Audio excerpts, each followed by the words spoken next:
universalautomation.org, it's about sharing a technology, a shared runtime execution engine. We call it a game change in the automation because we have first one technology which is based on the IEC61499, which is the standard which aims at decoupling hardware and software. Hardware itself is becoming very, very performant in terms of processing and CPU power, and the future is more and more about software.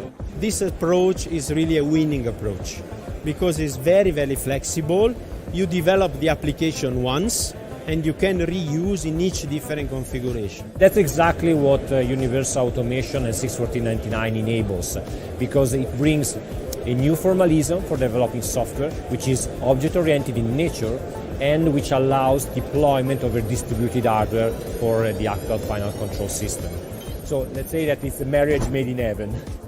So if I want to make more conscious decisions based on my business data, which also come from the automation level, I need universal automation to get this data in an efficient way and with the right engineering efforts on the level when I can do and run the analytics. Offers are available not just from Schneider Electric with EcoStruxure Automation Expert, but also from Advantech, from Stahl, from ESA in Italy, and from other companies. Advantech is growing really, really fast. And I believe if you want to keep on growing in the next future, you need to be able to innovate. And when I see universal automation approach, it is exactly the way of innovation we need to go with. Most of our customers from process automation are pretty conservative, so never change a running system. But now we see a new generation coming up, what is used to new technologies, and they are open to test, to try these new functionalities. And I think most of them pretty well understand the advantages on this. I'm doing this now for 20 years, and I think over the years, this is the most exciting changes. And from my experience, I see that in the IT, for example, there has been a big revolution. And I expect the same in automation. I don't know when it will happen. Probably takes a little bit of time, but probably a revolution will come.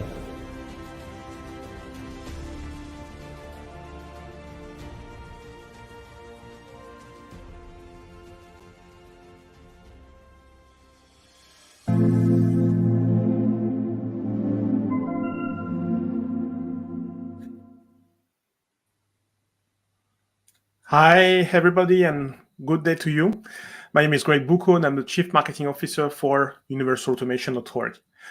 Today, it's the third edition of our UAO Goes Live, and we have the pleasure to be with Stephen Malby from the company Platinum. During this third session, we'll learn more about a typical use case of using the UAO technology in a real use case and a real-life application. So just as a reminder, it's our third edition, so the 2/3 edition are viewable on either YouTube or LinkedIn. So have a look if you want to remind yourself about, for example, what is Universal Automation.org, which was the first episode. And the second was about use cases with the company called Emirim. So today I welcome on the stage Stephen Malby, Managing Director of Platinum. Hi, Stephen. Hi, Greg. Thank you for allowing us to do this today. Yeah, pleasure to welcome you on stage with us. You want to show us one of your projects, so I leave you the floor. You can share your screen, and we can go on. Okay, thank you. Just to check, can everyone see that? Yes, we can see it. Perfect. So welcome, everyone. Good day. I'll just tell you a little bit about the company itself first. So we're Platinum Electrical Engineering. We're a system integrations company based in just outside of Newcastle, northeast coast, United Kingdom. We have a reputation for being quite an innovative company. As you'll see from the project that I'm about to demonstrate, you know, we get involved in some quite advanced sort of technologies and things where new companies are coming to the market. They're trying to bring new products to the market. They're trying to bring new systems to the market and new processes to the market. So we get a lot involved with a lot of those style of companies. This particular company that I'm going to talk about now is a startup. The project is based out in the western provinces of Morocco, just on the outskirts of the Sahara Desert. So I guess if we have to talk about, the segment that the project sits within, it's a wastewater, and the end product is actually carbon capture technology. So it's autonomous operations for local algae strains, which are grown in controlled environments, and then the algae is then treated sort of post-production and buried, and the carbon the algae is captured during the cycle is locked in for over 1,000 years. So the beauty about this is that the company have huge minds of scientific research and bodies of work, to get to this point. It's a really ambitious company. It relies on a huge amount of data to make very sort of conscious decisions about, where in the growth cycle that the algae happens to be, what should happen next, how they protect the algae from sort of external sources and things like that. So this project has a lot of sensors that wouldn't typically be used within a standard industrial setting, more of a lab-based style sensor or an oceanographic sensor in this instance. So the solution that we came up with for this particular project was a modularized architecture. So therefore, the methodologies of 61499 language allowed us to create things and cut paste style to scale up where the company wanted to be. It has a direct synchronization to the enterprise layer of the IT systems, with a secondary remote connection which sits in the company's headquarters just outside of London in the UK.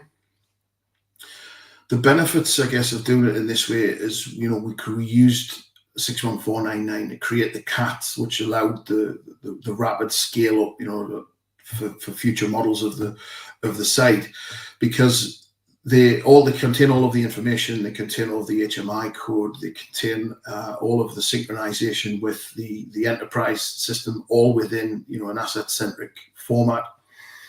The code can then be redistributed around as many devices as you like. So, from a decentralized point of view, as the scale up continues, code can be moved around and load not necessarily sitting on, on one particular processor, can be shifted between the devices. And also, as a prerequisite of this, a lot of the information which is gained out of lab-based experiments needs to be implemented in the actual real world. So the customer has to have the flexibility to be able to change parameters kind of on the fly, or for a new batch, or whatever that looks like. So some of the key elements of the requirements that we require for this system were algae growth is obviously, it's a living organism. So to get the best possible outcome, it requires a repeatable, reliable and accurate process. And that comes from, all parts of the cycle, from the initial growth cycle to, when it's moved between the ponds, as you see in the image there. It needs to be largely autonomous. So again, you can see that the scale and the ambition of the site. It covers a lot of space. The coastal desert land that this site sits on is a strip of land about 4 kilometers by about 20 kilometers long, I believe. So it has the potential to fill that site someday, and it's very difficult to get people to go and look around that site, make checks, tests, whatever that requires. So the system kind of needs to bring in a lot of this data and a lot of this information and be able to self-control. Again, modularity is key. The unique part of the growth cycle, I guess, has to be, a certain fit, form and function from the elements of the ponds, for the sizes, the dimensions, the speed of the growth and all of that kind of stuff. So everything has to be repeatable over and over again on multiple different assets. The company have also identified multiple global sites. These each have a unique set of challenges, be that weather systems, be that the localities and things like that. So there's a lot of consideration, and there's a lot of work and effort goes into building one of these sites. It's very complicated, and obviously speed of scale. It's very important from a sustainability point of view. The algae is capturing carbon from the atmosphere, which is then being locked in. Every country in the world now, has to hit climate targets. Everyone's aware of what's going on with some of the environmental challenges that we're facing. So, it's very important that companies like this can proceed at pace and start to capture some of that carbon. So, looking at the project itself from a hardware and system topology, this is basically how it's set up. So in the top left-hand side there, we have the Galaxy, and for the SCADA analytics, and beyond SCADA for the enterprise level, that runs on a Historian. That also runs part of the software, which is a Viva system platform. And we have a client PC that sits next to that, which is on site, which runs the operations management interface. So that particular client PC will be sitting within the lab that's on site. So changes can be made, data can be monitored, and everything that's going on at the particular site.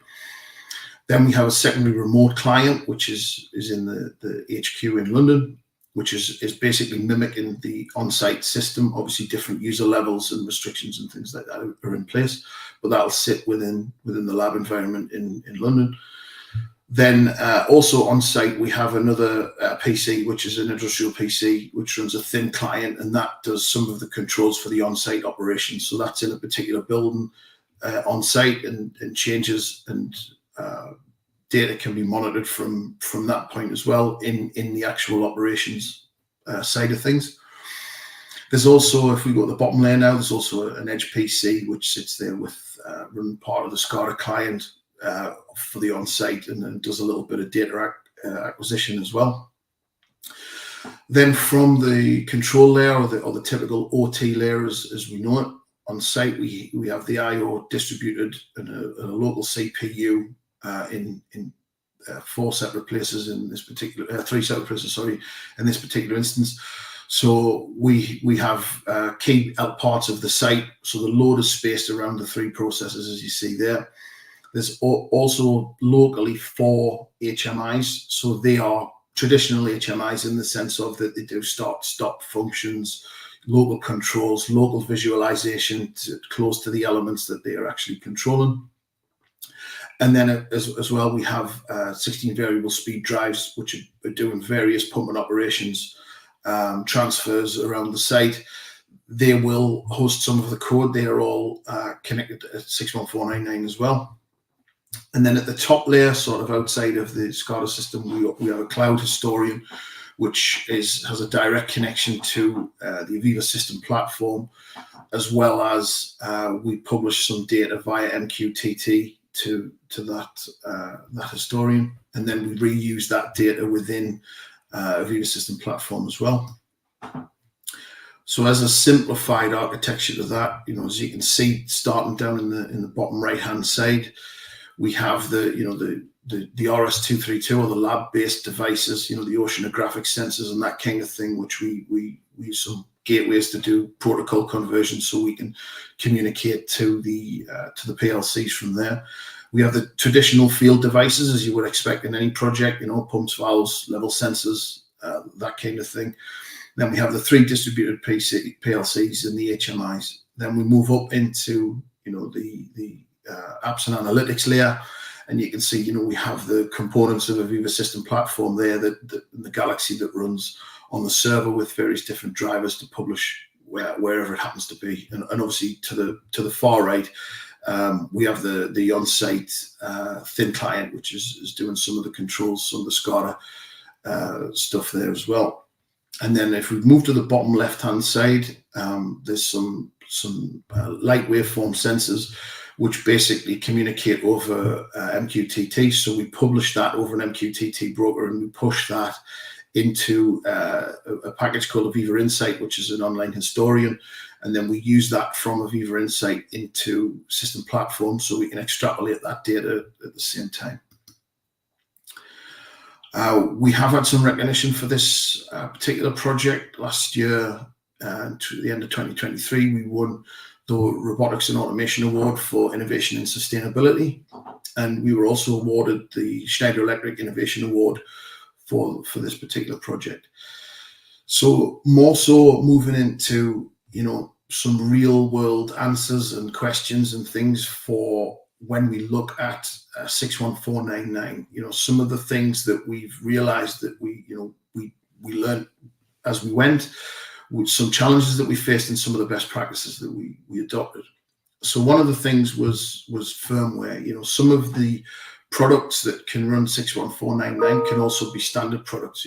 Typically the PCs are just standard PCs. So, there is some firmware changes and things that need to be made. That these things have to be matched around the product. So that, has to be some time for that, and also to keep checking for firmware updates. This is a relatively new technology, but companies who are providing the hardware, constantly updating the firmwares and constantly making changes and things like this. So, it's important to keep looking for the firmware updates to make sure that you've got the latest and the best as part of the project. Then revision releases, we used the Schneider Electric tool, EcoStruxure Automation Expert. So it's constantly evolving. They're adding new features, on a quarterly, half-yearly basis. So, throughout the project, we had to keep looking for constant revision releases and see how that would benefit the customer, to the end user, and what changes we had to make to suit those requirements. Some of the challenges that we faced, it's about the awareness of 61499. Everyone, I believe, is familiar with the traditional PLC as we know it. It's been around for a long, long time. Various iterations of a PLC, but never really a huge innovation in that sense. Whereas 61499 is, it's not something to be feared. It's doing the same job as a PLC. It's just doing it in a very slightly different way, and it's more about engaging with the people who have some questions and things about IEC 61499 to make sure that they're answered, and that it's clear to them what the differences are, and what they'll need to do within their organization to be able to maintain the code, etc. Component configuration. There was a lot more time for us in this project doing component configuration as there would be normally. So that was something that we weren't aware of when we started the project. It was just something that we learned as we went. It took a considerable amount of time for that part of it. I think that will change as time moves on. We have that knowledge now, so it's becoming easier for us as we go. And as far as the best practices go, we kept really stringent records on this of what we did, what we changed, why we changed it, and the reasons for it. Because internally as a company ourselves, we have to train and educate our own people. So it's important that we gather this information. We make decisions about why we've changed things, records of decision, and why things were done in a certain way, so that other people within the company can also learn from that. And that goes on to the standard operating procedures as well. The standard operating procedures obviously are important, because you don't want to have to get everyone to learn the same thing over and over and over again. Whereas if you've got a standard operating procedure in place, it simplifies it for the next the next engineers who are going to be working on similar projects or the same project, and they can see that what's already been done, and then that saves a lot of time for those guys. So the benefits, as we see it, from using the technology, it was very simple to handle client changes and modifications, because usually, in the traditional sense, we would do a hardware selection first. We would make sure there was enough I/O. We would, there's all of these considerations around the hardware that we didn't really have to concern ourselves with, because we knew we could place the code where we wanted to place it. We knew that we could make changes, to the code without affecting the hardware or the hardware selection in that sense. And then we could just add the additional hardware, whatever that happened to be. there's a lot of options out there. There's more manufacturers come to the market with 61499 compliant technologies. We saw a vast improvement in the interface into the SCADA system, and by that I mean specifically a Viva system platform. The Schneider Electric EcoStruxure Automation Expert offer has a direct synchronization to a Viva system platform, and that saved a lot of time, and it did reduce our time in testing, our time in being able to understand, to make sure that everything was present in that SCADA layer or in the enterprise layer as you see it. And that we estimate that reduced our time by about 25 to 30%.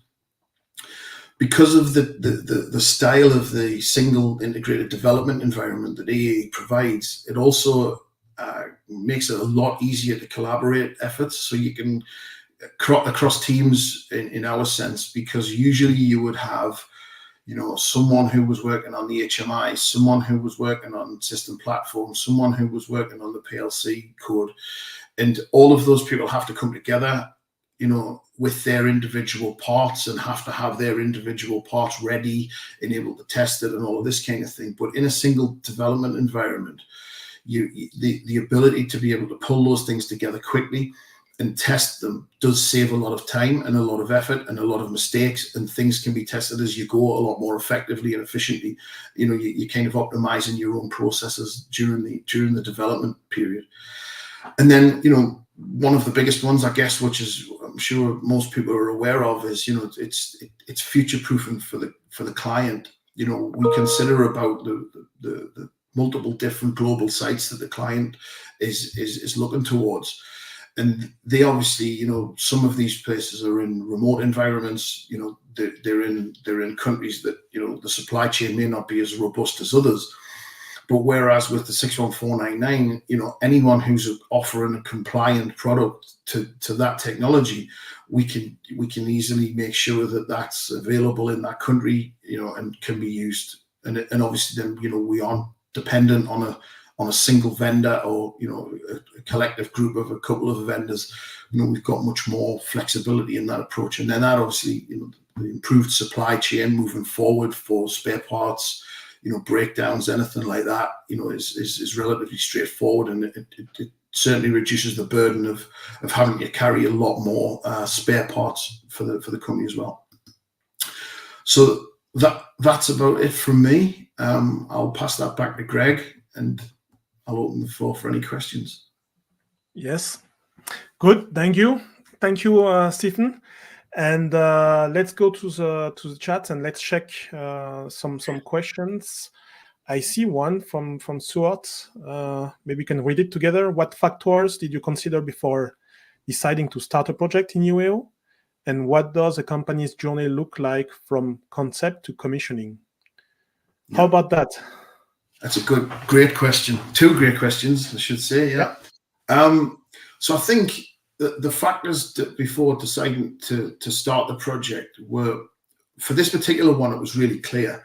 The customer had a very specific set of goals. They wanted to scale up really fast. It was clearly a modularized system from the outset, and I think that was the most important part of this. And plus, the level of data exchange and things that they needed to handle needed to be done in a simplistic way. So I guess from looking at any project in this way, when you've got a data heavy project and something that that there's going to be a lot of hardware there eventually, it's going to be in different places, or there's going to be a lot of technological advances as they move forward as a company as well.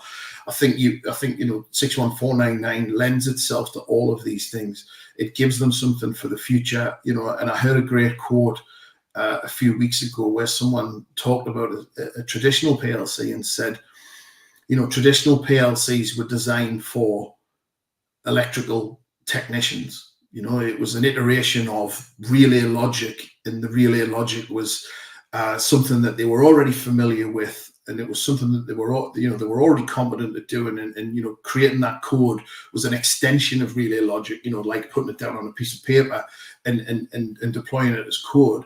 Whereas now, we aren't so reliant on that. We're a lot more reliant on data, you know, the rise of AI and things like this, which can now start to be embedded. You know, we've talked about edge control in PLC projects for the last 10 years. You know, it's been available, and but this accelerates that journey. It makes it more simplistic. You know, you can even run your code on a PC, Raspberry Pi. You know, Greg's got all the demos for all that kind of stuff.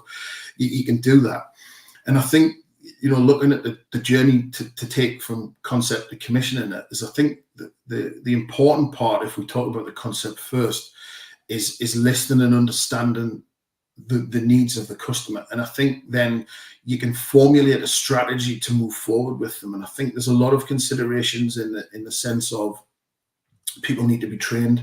You know, they have new staff, they need to be trained. People need to be raise the awareness. You know, that's a big thing. Raise the awareness to the client to make sure that they understand everything about it, because the more information you can give to them in the outset, you know, the more benefits that they're going to see from the project. And then, you know, working through the project, I guess, like any other project, communication is key. You know, during this project, we had really good communication with the teams at Aviva.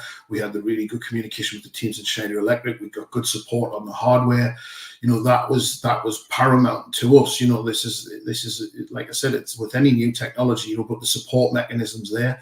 The guys at Universal Automation have the training and everything online that, you know, you can point people towards that kind of stuff.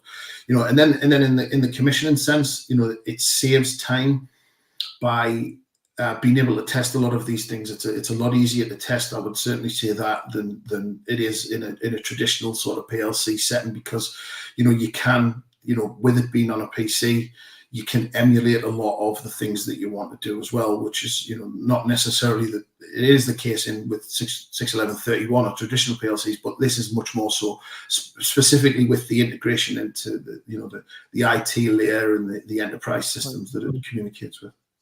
Yeah. Because I think what you just said leads to the next question we just arrived, which is about how did programmers, you know, find it moving from 61131 to 61499? What's the journey, and well, what did they see and encounter? Another good question. Thanks, Morgan. So yeah, I think it was more the way that we approached it as a company, rather than, you know, the engineers being pushed from one place to another. And I've always said the same thing, you know, even talking about 61131, when someone says, you know, I don't know how to program Siemens, or I don't know how to program Rockwell, or I don't know how to program this, you know, what they're actually saying to you is they're not familiar with that development environment. They're not saying that they don't know how to program it, because they do. They're just not familiar with the environment that they need to use. And this is just another case of that. It's a different development environment. I think the more that you know, you allow them to sort of learn for themselves, give them the time to spend to learn for themselves, keep them instructed on changes that are coming, you know, things that you see that are in the pipeline, you know, with some of the developments and things, you know, specifically with the UAO groups, you know, we talk about it a lot, and that was mainly the biggest challenge. And I think that you know, when it boils down to it, you know, even when you get right down into the weeds of a 61499 environment, it's structured text. You know, it's something that a lot of people who program are familiar with. It's just the way that it's set up and the way that it's brought to the forefront that's different. Yeah, that's really true. And taking this question further, and I think you mentioned it a bit in your presentation. For me, one question still stays on the portability of the application. So it means that today you have done your project with a lot of products, and mainly this time with product from Schneider Electric. Do you have an idea, or could you please explain how much time it would take, for example, if you would have to change those products and take product from another supplier, for example, on your project?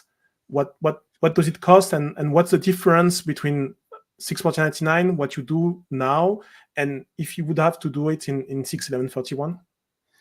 Yeah, so I mean, if we had to go back and do this in 61131 and change out segments of parts. There's a lot of considerations to be had in there. You know, communications are one thing. You know, network and everything else that, you know, a traditional PLC, the network adapters and all of this kind of thing that go with it. You know, more processing power, etc., etc. Where we tested a lot of this at the start. You know, we did some work internally on this, and you know, we installed the environment on a standard laptop PLC, and we tested to see how quick we could change that between a PLC and a PC to do it, and it's really simple. You know, that's the beauty about it. You don't have to have, you know, you're not waiting in a supply chain to have it. You know, worst case scenario, I mean, I doubt that we would ever have to do this, but worst case scenario, if something did fail, you know, we can go and buy a laptop at the local electronics store and do something with that if we had to. You know, whereas you couldn't do that with a PLC at all. So I think that's a really good point, and I think it's something that makes this technology a lot more simplistic. Yeah, that gives us a good idea what's the difference is between both technologies. I'm going through the question. That's great. We have many questions today. So the next one from Dave. You mentioned that component configuration added time to the project development. Can you expand on that? What components require more time and why? Yeah, so some of the items that you know, they come out of the box because they are, you know, some of the hardware was compliant with you know, drives as an example, variable speed drives were it just, you know, they're compliant with 61131.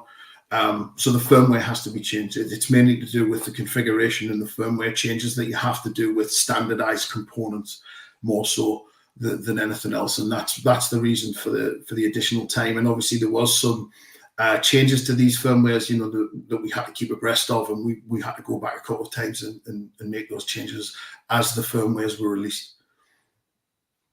Yeah. Okay. That's good. So I think last question for today from Kevin. During the FAT phase of your testing, what percentage of time would you estimate was saved in comparison to the traditional PLC system? We speak about 30, 40%, etc. Yeah. Again, it's a hard one to say for the factory acceptance testing at that portion of it, because how we did this was slightly different in the sense of a, you know, a full factory acceptance test that would be, you know, it was in a different country. You know, we also were the EPC for all the control panels as well, so we had all of them at our site. We started with a test rig. So we built a test rig, and then obviously with the single development environment, as I mentioned earlier, a lot of time saved in that when you want to test the synchronization. You know, in our case, to a Viva system platform and Insight as we used to there, we could have all of that done. You know, we had all the HMIs and everything within the actual CAT itself, so that did save a lot of time from that. It was a lot simpler than it would have been had you have to bring everyone together. So if you had to bring the guy who was doing the system platform, the guy who was doing the HMIs, the guy who was doing the PLC, and you have to bring all of them together as a collective team and do all that preparation work, make sure everyone's finished their particular stage gate of that test and bring them together and do that. This was a lot more simplistic. So as a percentage, I would say that it's at least 30%. I couldn't tell you an exact figure, but I would say it was pretty close to that. Mm-hmm. Good.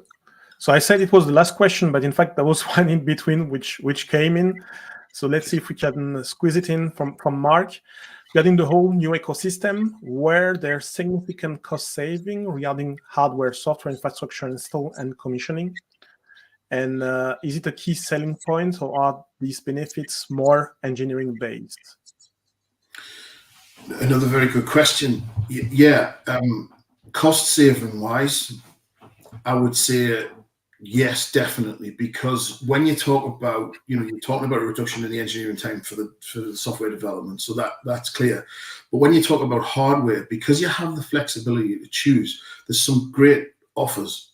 If you wanted to go to use a PC as opposed to a PLC, for especially for smaller machines and things like that are really cost sensitive. If you wanted to do that, you've got the ability to have the edge analytics, you've got the ability to have the runtime environment and everything just on a PC, Whereas, you may have needed an expensive PLC, comms cards, all of this kind of thing, and then you're just using a remote I/O adapter. You're connecting to your physical I/O from the PC. It's all done from there. You're connecting to your HMI or your IPC if you want to have an IPC doing something else externally to that. It's a lot more about the agility of this as well. It allows you to be a lot more creative in the way that you approach projects. So that you can definitely save money. And I think that the benefits are twofold, because we all know that we saw a huge disruption in supply chain over the last 3 to 4 years. This technology eliminates not all of it, but it eliminates a large portion of that. And obviously without the vendor lock-in, you've got so much more choice of who you use, why you use them, the reasons that you use them. And I think that's the key selling point more than anything else, Mark. Good. Great. And just I see another question from the chat coming in, which is linked to Platinum itself. And the question is about if you offer consultation services for validation of UAO projects. Yes, we do. So yeah, anything to do with 61499, that's something that we're certainly interested in.